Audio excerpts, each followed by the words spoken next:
El lenguaje. Las palabras. Construyendo ideas. Imaginando mundos. Somos encuentro. Somos comunidad. Somos actualidad. Somos comunicación para el bienestar. Saludos, estamos aquí en Comunicación para el Bienestar con ese equipo de colaboradores de primer nivel, con Ivette Serna. Hola, ¿cómo están? Y José Luis Flores. Hola, ¿qué tal? ¿Cómo están? Hoy estamos reflexionando a propósito de la conmemoración de la Declaración Universal de los Derechos Humanos, precisamente sobre este tema, y nos hemos abocado a reflexionar sobre lo que significan los derechos humanos, pero quizás para esto primero necesitemos remitirnos a algún marco contextual. ¿Nos quieres ayudar, José Luis? Es interesante tal vez el recorrido que tiene el concepto de derechos humanos como tal y como lo entendemos en la modernidad, desde luego, ¿no?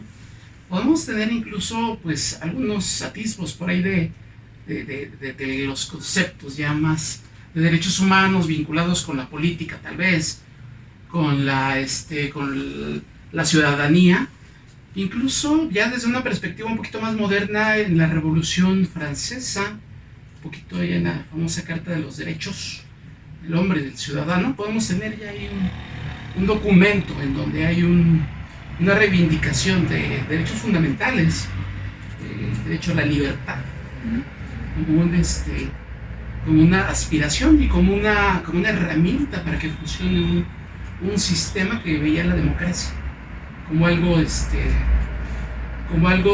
que iba a servir, que iba a reivindicarse desde los griegos, ¿no? Tenemos por ahí otra reivindicación en los norteamericanos, es decir, cuando ellos hacen la famosa guerra de la independencia, también en el siglo XVIII, donde en el momento en el que nacen de la libertad, reivindican justamente ese valor, el valor de la libertad. ¿Identificarías los derechos humanos con los derechos políticos? Creo que hay una parte, me parece que los derechos humanos abarcarían una serie de conceptos, una serie de carteras, por así decirlo, que se han ido integrando. Por ejemplo, con la revolución, pues se fueron integrando otros derechos, otras necesidades que quedan consagradas, ¿no? Incluso en la Constitución, ¿sí? En artículo 3, artículo 27, 123, los derechos laborales, por ahí quedan bien establecidos, pero no es hasta el 48, me parece, cuando ya hay un concepto un poquito más claro de los derechos humanos con la ONU y con ya después de una experiencia, desde luego funesta, una experiencia compleja como lo fue la Segunda Guerra Mundial, pues hubo una necesidad de reflexionar acerca de la paz, acerca de la búsqueda de la libertad, y desde luego no la libertad en abstracto, sino la libertad en conjunto con pues una serie de garantías, una serie de derechos, como podría ser el derecho al trabajo, el derecho al respeto, a la educación, etc. Esos podrían ser algunos momentos históricos. Me parece que un concepto tan complejo como el concepto de derechos humanos, bueno, pues tiene un recorrido histórico interesante. En México se empieza a institucionalizar por ahí los derechos humanos, que será de los años 80, 90, con la constitución de la Comisión Nacional de los Derechos Humanos, desde luego, ¿no? Entonces, bueno, por ahí podríamos hacer ese recorrido histórico. Datar los derechos humanos yo creo que es una tarea compleja, porque si bien, como dice José Luis, como concepto lo podemos situar en la modernidad como un concepto nuevo, la verdad es que a lo largo de la historia pues ha habido muchos atisbos sobre la protección o la búsqueda de los derechos humanos o del bienestar de los pueblos, ¿no? Hace rato lo platicábamos en Babilonia con Ciro, perdón, si no lo digo mal, con Ciro, que hace todas unas reformas de libertades, no solo individual, sino de culto, y que después se van trasladando a Grecia, a Roma, al occidente, y va evolucionando. Pero creo que también un salto importante es en el Renacimiento. cuando Dios deja de ser el centro del derecho divino y entonces el hombre se convierte en el centro del derecho natural. Y creo que aquí aparece la discusión, que era un poco lo que comentábamos antes de entrar a esta grabación, si los derechos humanos son naturales. Cuando aparece esta teoría del justnaturalismo, empieza a ponerse el foco en el hombre y cuáles son sus derechos que por naturaleza, ya no por divinidad, sino por naturaleza le corresponden y que deberían de estar plasmados en algún documento que garantizara que esos derechos pues fueran respetados.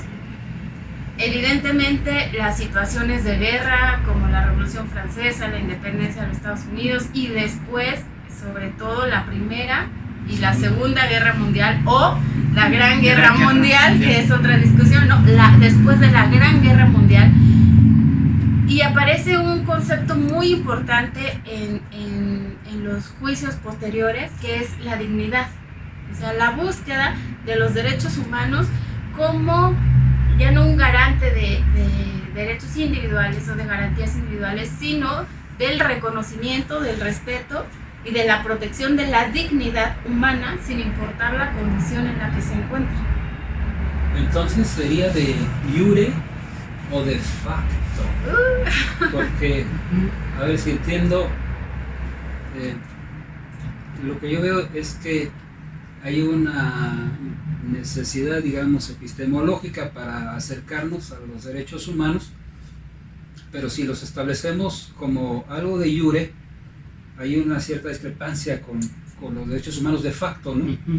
No estoy muy seguro, a propósito de la promulgación en 1948, como que la intención me parece que era más de facto, ¿no? Como que era responder a una serie de excesos tremendos, de abusos que se cometieron durante la Segunda Guerra Mundial y que estos pretendían, pues, la respuesta en el marco de las Naciones Unidas, etcétera, como que establecer un mínimo de garantías más de facto, creo yo, insisto, que de jure, ¿no? Pensar en esta posibilidad nos plantea entonces un horizonte de cuño y de alcance que me parece nos ponen en un buen aprieto. Sí. Que de hecho en la evolución del estudio de los derechos humanos me parece que esta búsqueda epistemológica va avanzando, pero todavía está muy limitada, ¿no? Empezamos con los derechos de primera generación o de primer nivel, luego avanzan a la segunda, a la tercera. Actualmente ya estamos en una posición en que no hay generaciones de derechos humanos, son derechos humanos y todos tienen que ser universales, indivisibles y no puede haber uno sin el otro, ¿no? Y ahí es donde justamente el tema epistemológico se complica mucho más, porque derecho humano con base en qué. Claro. No, yo lo decía antes con José Luis, ¿no? Me suena un tanto como el derecho monárquico divino, el derecho humano natural, o sea, ¿no? Si cabe la analogía. ¿Y en dónde caben los derechos humanos, por ejemplo, en un elemento tan complejo como puede ser el mundo digital, por ejemplo, donde lo humano pues es virtual, se puede virtualizar, No es tan humano, y en donde es tan necesario, desde luego, un establecimiento de normas, desde luego, en donde esa libertad pues tendría que acotarse, por así decirlo, o por lo menos regularse. Cada época, cada momento histórico le va agregando elementos incluso como de agenda, desde luego, ¿no? Hoy en día, por ejemplo, se nos hace necesario elementos como el derecho a la información, por ejemplo. No solamente el derecho a la información, sino el derecho a la información real, fidedigna y oportuna, por así decirlo, ¿no? No estoy muy seguro, yo creo que los especialistas en el derecho como que tendrían una clasificación un poco más estricta de la que estamos nosotros sugiriendo por acá, entre lo laboral, entre lo informativo, entre lo político y entre lo que me parece que ellos establecerían como estrictamente derechos humanos, ¿no?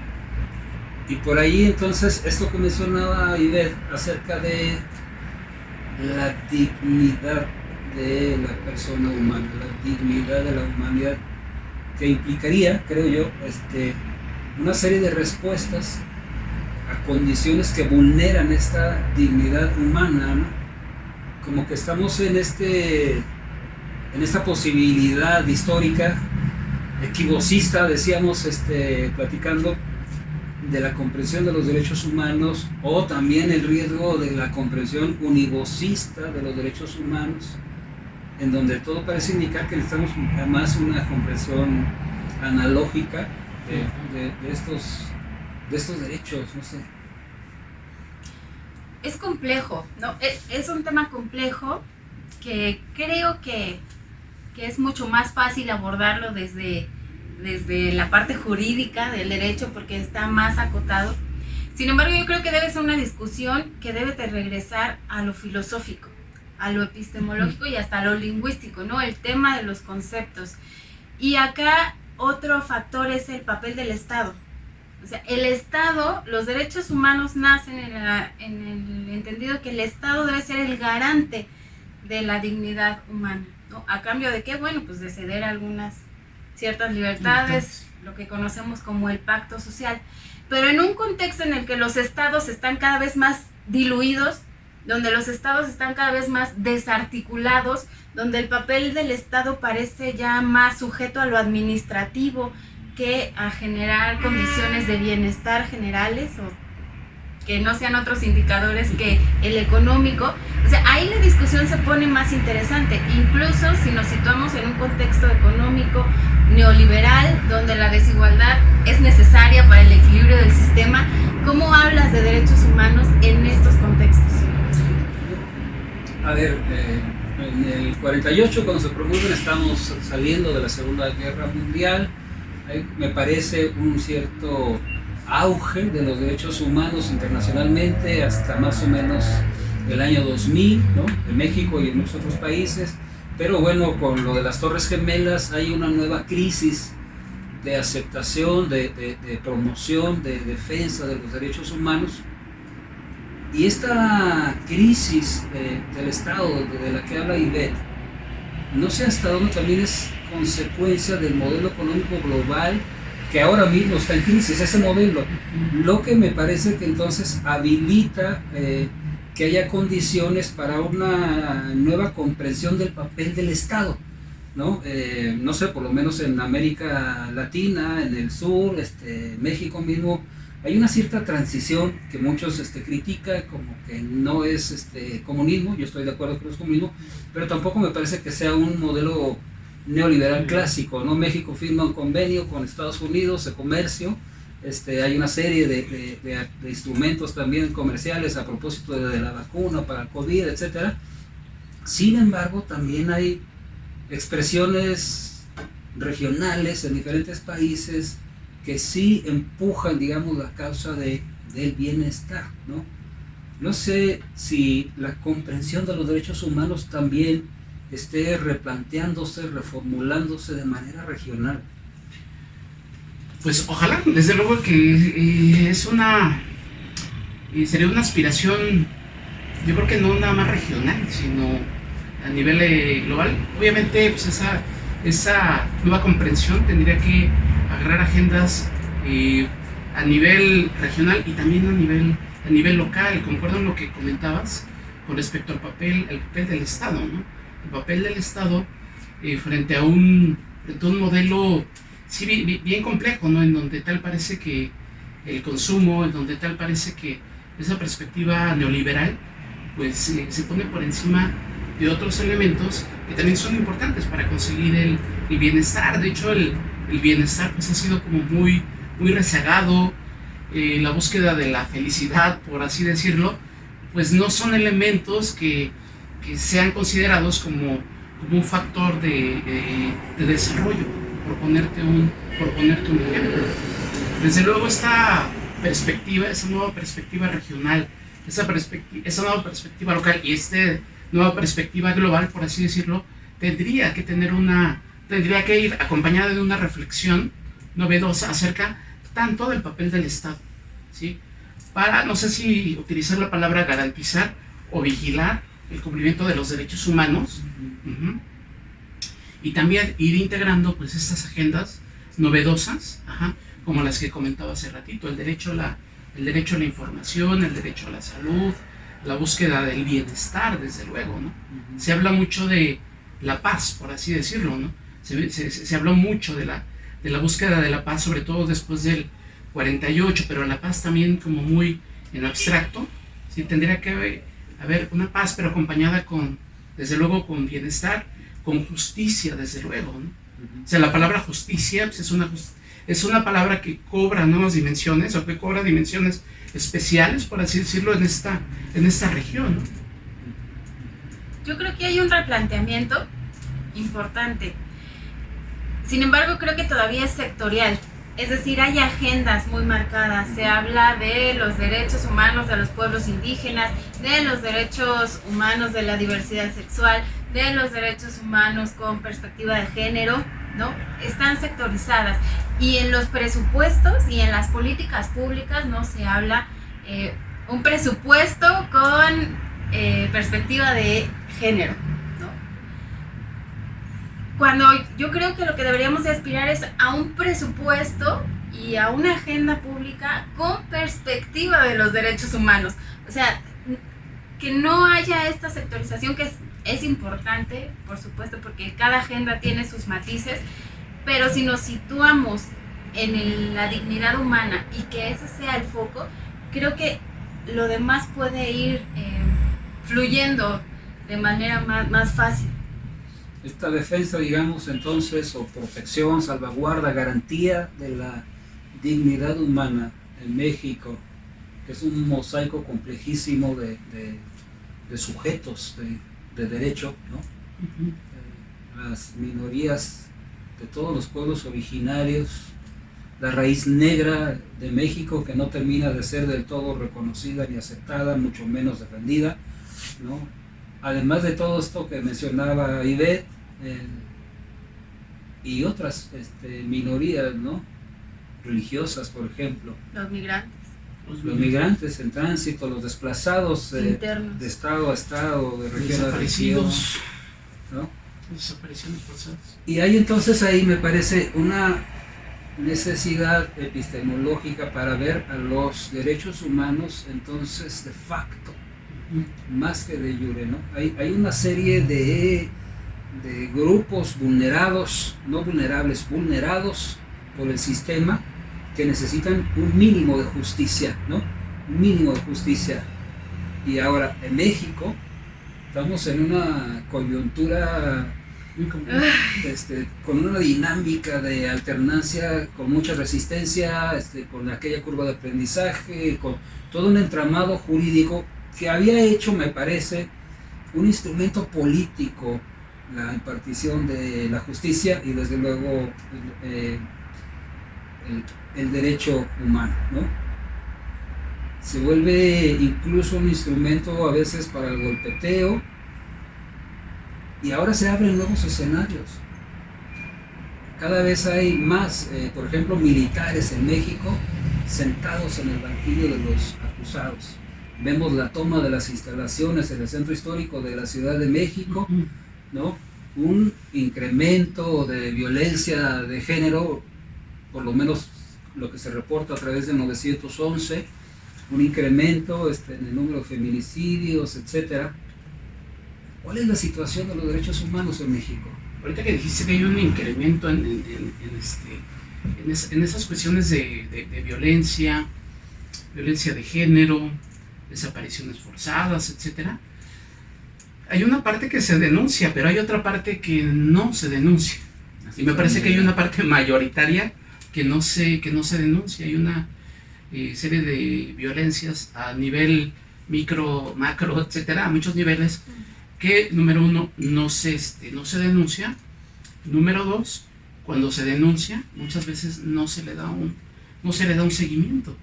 Eso tal vez responda en mucho o en poco esa pregunta que haces, ¿no? ¿En dónde estamos parados con respecto a la situación de los derechos humanos? Sí, estamos parados en un contexto muy complejo, en un contexto muy violento, de mucha vulneración con respecto al respeto a los derechos humanos, pero también me parece que hay una falta de confianza con respecto a nuestras instituciones, con respecto al Estado, Sí. que tendría que garantizar esos mínimos.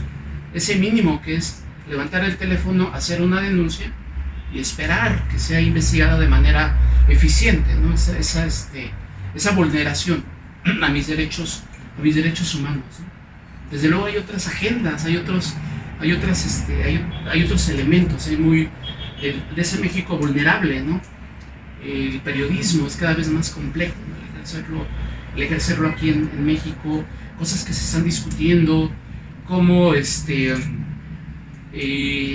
los matrimonios igualitarios, los derechos de la mujer, la cuestión laboral en esa perspectiva de COVID. Yo me acuerdo que muy al inicio pues, de esa crisis de COVID, pues el presidente de la República hizo esa invitación a los empresarios para no despedir a los empleados en esta situación tan compleja, ¿no? El tema de los derechos humanos y el tema de las comisiones, etcétera, que lo único que pueden hacer es recomendar. Ay, voy a decir algo muy complicado. Bien, Con todo lo que hemos hecho la referencia contextual de origen, yo creo que no se puede hablar de derechos humanos en una situación donde la paz no está garantizada. O sea, en México no estamos en una situación de paz. Tenemos un contexto violento desde diferentes frentes, como tú ya mencionaste algunos, pero también está el narcotráfico, están los grupos paramilitares, están las guerrillas, están los intereses económicos de facto, como los taladores de bosques, por ejemplo, ¿no? Hay muchas situaciones de violencia en este país. Hablar que estamos en un contexto garante de los derechos humanos me parece superior. Creo que debe ser el camino, pero me parece superior. La otra parte es que, si bien el Estado tiene su responsabilidad, la sociedad civil tiene un papel muy importante y muchos lo han jugado muy bien. Por ejemplo, los colectivos que están en búsqueda de familiares desaparecidos, ellos han tomado muy bien esta exigencia de los derechos humanos y esta actividad colectiva de ir haciendo campaña a favor de estas causas y darles voz y que sean reconocidos, ¿no? La sociedad civil es importante. Y la otra, bueno, indiscutiblemente me parece que los medios de comunicación juegan un papel muy importante, sobre todo en aquellas causas que invisibiliza y de las que hace estruendo, ¿no? ¿Cuál es el papel de los medios de comunicación como receptores, pero también como periodistas, ¿no? Como informadores, que están mediados ambos por una empresa, con negocios particulares, con intereses particulares, y que de repente esas agendas pues sí se vuelven vulneran ciertos Creo que el papel del periodista es importantísimo aquí, pero como periodista, Exacto. no como activista. De repente, Bueno. cuando el periodista ya se quiere convertir en activista de X, Y o Z causa, me parece que ahí hay como que entramos a una complejidad, me parece. No sé si está demasiado minimizado el papel del periodismo, pero para mí el papel del periodista es bien importante, ¿eh? En investigar, en difundir, en dar voz, etcétera, ¿no? Me parece que ya el trabajo del activista, sí me parece que ya tiene otras características, ¿no? Sí. Aunque bueno, ya se habla mucho ahora de periodismo militante, ¿no? Que debe ser con más énfasis. Bueno, también del periodismo ciudadano. Esa es otra. Y eso Pero no lo hace ni periodismo ni creo que ciudadano. ninguna de los dos Y en el acaba de periodismo causar. militante me parece igual. Mejor periodismo sin adjetivos, dirían los clásicos, ¿no? Ese es el Es mejor importantísimo periodismo. el papel del periodismo. Pero a ver, aquí otra Sin cosa. adjetivos. Hay una comprensión popular muy generalizada acerca de que las autoridades, cuando cumplen con su deber y procesan a algún inculpado, decíamos que entra por una puerta y que los derechos humanos los sacan por la otra puerta, que también esto es una realidad a medias, ¿no? cuando no se realiza el debido proceso legal para la detención y etcétera, para procesar algún inculpado, bueno, si hay lagunas, son aprovechadas y efectivamente hay quienes salen por un error de procedimiento en el proceso, en el debido proceso, ¿no? Esto no significa que sean inocentes, sin embargo, cuando se viola el debido proceso, bueno, pues tienen también garantías, ¿no? Por un lado, yo creo que le falta mucho compromiso periodístico a un buen sector de los periodistas, formación en el conocimiento de los derechos humanos, formación en cuanto al debido proceso, cuando esto corresponda. Pero también creo que algunos honorables miembros de la justicia necesitan una buena capacitación por ahí, ¿no? Es que yo aquí lanzaría dos preguntas. La primera es, ¿a quién saca? ¿A quién saca los derechos humanos? Y eso me lleva a mi segunda pregunta, que es, ¿quién tiene acceso a la garantía o aspirar al reconocimiento de sus derechos humanos? Sigue siendo el tema de la justicia un tema que se vuelve clasista, que se vuelve racista y caemos en la desigualdad. ¿Cómo hablamos de los derechos humanos en un contexto de desigualdad? Clasista, racista y mediático. Y político, sobre todo político. O sea, el Estado no puede ser que es juez y parte en la aplicación, en la vigilancia a los derechos humanos. Lo es. Y el nombrar al presidenta de la comisión se vuelve un tema político en los tres niveles, ¿no? En el ejecutivo, en el legislativo, en el judicial. Es difícil encontrar un defensor de los derechos humanos que no traiga una bandera política. Y desde ahí ya tiene compromisos. Y esos compromisos se reflejan en la vigilancia de los derechos humanos. ¿Qué agenda están vigilando? Pero, ¿y la relación de los medios y los derechos humanos? ¿Qué dirías? Aquí creo que hace falta, yo creo que no nada más involucra a los medios, sino nos involucra a la sociedad en general, la construcción de una cultura de derechos humanos. Me parece que sería bien importante que el periodista sí esté como bien preparado como para entrarle a esos temas, que de repente él entra de muy buena fe y de repente empieza a publicar cosas terribles, que de repente revictimizan a una víctima de la violencia. No es poca cosa mostrar el rostro de un cadáver, mostrar el rostro de una mujer vulnerada. Por muy buena intención que tú tengas, creo que como periodista debes tener el conocimiento y el buen gusto y la serenidad como para pensar si se muestran ese tipo de imágenes, de escenas. Si ya nos vamos a los medios digitales, bueno, ahí la cosa también está muy compleja, ¿no? Porque los medios digitales de repente nos generan una idea de que es territorio de nadie y podemos publicar lo que queramos y que podemos acusar, que podemos señalar, que podemos hacer uso de imágenes, canciones, etcétera, violando a lo mejor violando derechos de autor, ensuciando la imagen de alguna persona, el sexting, por ejemplo. Entonces ahí hay como que mucho trabajo que hacer, desde luego en el entorno digital, y desde luego eso nos involucra no nada más a los que estamos como en contacto con medios de comunicación y generamos contenido, sino me parece que tiene que haber una cultura de derechos humanos que nos involucre a todos, autoridades. Hace rato decías, bueno, es que tendrían que tener una mayor capacitación los policías, desde luego, los jueces, desde luego, los activistas, porque ese es otro tema. Cuando el activista se convierte ya no en decir, ya el activismo se convierte como en un modus vivendi, ¿no? Y hay ejemplos muy concretos, ¿no? Cuando el activismo empieza a ser negocio. Entonces, sí, es bien. El periodismo activista también. El periodista activista, que eso es una absoluta traición a la profesión y al ciudadano, pues. Y al periodismo. Y al periodismo. Sí. Medios y derechos humanos. Híjole, yo creo, fíjense, cuando todas las medicinas tienen unas contraindicaciones, no hay efecto secundario. Lo mismo pasa en la información. O sea, el periodista debe ser lo suficientemente responsable para que al momento de armar su historia tenga bien presentes cuáles son las contraindicaciones de lo que está informando, ¿no?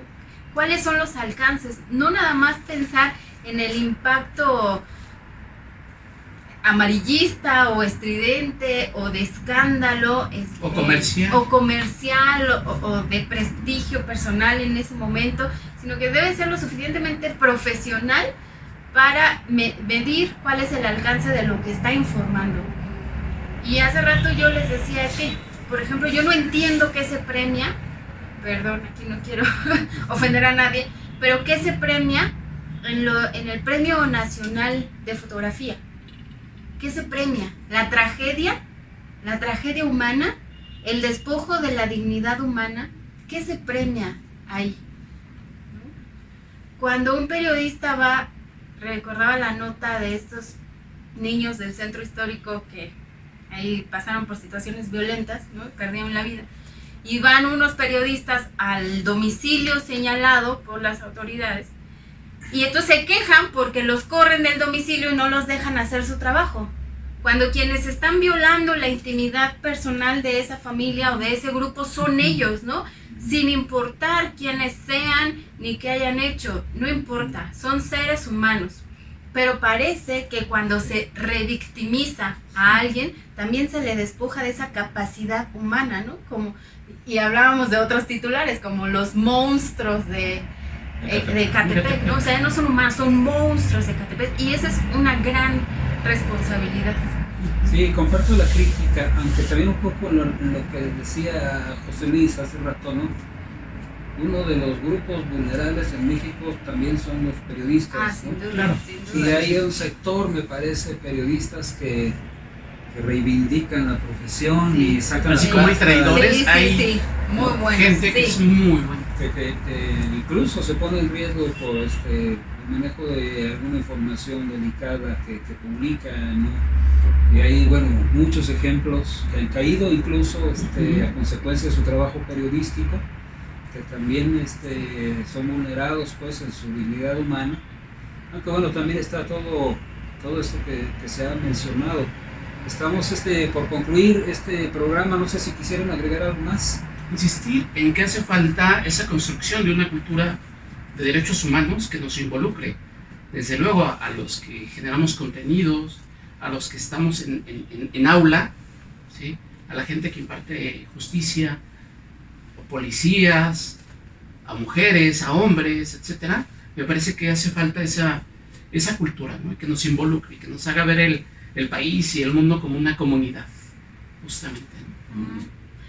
Pues yo me quiero despedir con la esperanza de que la discusión de los derechos humanos vaya más allá de lo jurídico y vaya más de la agenda inmediata, ¿no? Que de veras se le meta una discusión más filosófica, más epistemológica, más sociológica, o sea, que haya de veras sustento conceptual en los derechos humanos. Un equilibrio se me hace muy interesante el que sugieren, ¿no? En lo académico, lo filosófico, epistemológico y también en la calle. Hoy que estamos celebrando los 72 primeros años de la promulgación de los derechos humanos, les invitamos para que nos compartan su opinión.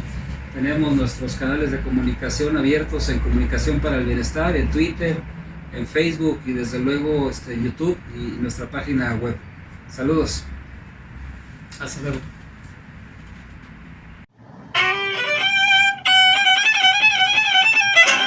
El lenguaje.